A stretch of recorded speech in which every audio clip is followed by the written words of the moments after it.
your history, your background in basketball. Obviously, the ring helps out a lot. But some of the kids, some of the new generation, the millennials, they don't know Dennis Hopson, but their dads do. And I heard one of your players say, I wasn't quite sure, but my dad knew all about him. Do you find that it's the dads now and the coaches that have to explain to the kids that say, you know, here's this guy that has a wealth of talent, ability, and history as well as pedigree, and it's the dads and coaches in addition to the kids, or is it waking up the kids to who you are and what you can do for them? Well, it would have to come from the parents. It's not going to come from me. You know, this is not about me. When it was about me, I enjoy that. Okay, this is not about me now. This is about Dennis as a coach, not Dennis as a player. Now, if you want information, more than likely you're going to have to get it from a father or a mom, because I'm not going to sit there and be talking about myself. That's just not my demeanor. But at the end of the day, Dennis Hopson. It's on the computer. If you need to know something, it's on the computer. But my focus is, Eric, is what I bring to the table as a coach now, not as a player. My job is to make sure that I manage and instruct, 12 to 15 guys, and that's what I'm committed to doing. I'm not here to talk about myself and what I used to do. What I used to do is over and done with many years ago. And the thing is, getting to know you over the last few years, you are one of the most humble guys. Thank you. And if anybody wants to know anything about Dennis, call me. I will tell you about Dennis. One thing we talk about local guys, we talk about the Northwest Ohio, Toledo guys. And one thing I noticed, and I thought was kind of interesting, is it's been a while now.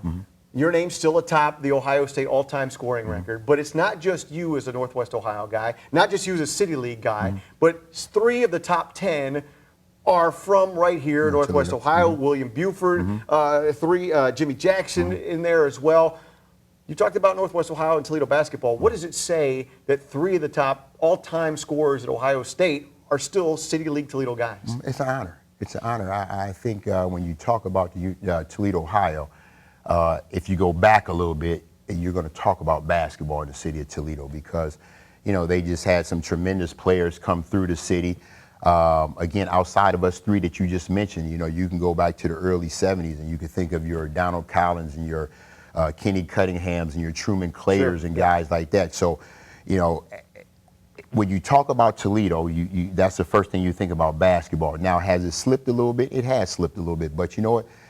That's one of my focuses when I decided to stay here in Toledo. How do we build that brand? How do we put basketball back at the top of everybody's conversation in Toledo, Ohio? So again, even though I'm at Lord's, I want to do that there at Lord's, and I want to do that outside of Lord's in the community. Because again, we got players.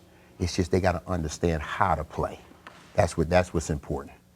When you and I talked about this during the Game Day Nation days, when you left Ohio State, went to Jersey for your NBA. I mean, you're leading Jersey in scoring, and I think it was 89-90, and then you're sent to Chicago.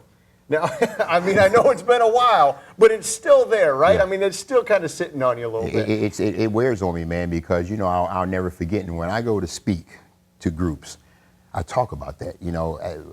I never forget, I'm at Rogers High School. I'm in the gym having my basketball camp. Somebody comes in. I had just had surgery on my knee. Somebody comes in and says, you've been traded to the Chicago Bulls. Everybody at the camp was going crazy. Why? You already know why. Oh, yeah. Because you're going to go play with Michael Jordan. Right. Well, Dennis wasn't jumping around cheering. No, I wasn't jumping around cheering. I'm saying to myself, you just got through leading the team in scoring. Yeah. 9, 12, and almost 16 points a game. Now you're getting ready to go play for a Chicago Bulls team behind the best player in the game of basketball. I already knew that I was going to be a 2-guard right behind Michael. So now, where does Dennis Hopson's minutes come from? They don't. There's no. So if you look back, I averaged a little over 4 minutes a game in Chicago, which was difficult for me. Okay, because again, I'm coming off a year to where I was just starting to rebuild my confidence to being traded to a team like Chicago to where you're going to play spotty minutes behind the best player in the world. The Bulls, obviously, Chicago fans look back on that as obviously a great year winning the championship. And I know you do too because you've got that ring, you've got that hardware. But is there a part of you that when you look back at that, you're like, yeah, it was great, and you're blessed to be there, but it was also maybe probably the most frustrating year in the history of your career? It was. Let me say this. If I could trade it to stay the course that I was on, I probably would trade it.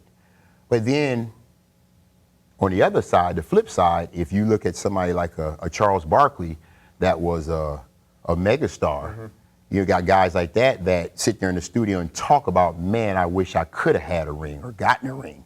They never got that. Yeah. So, it has its benefits, but then I get frustrated thinking about it as well because, again, I'm on the course to doing some good things.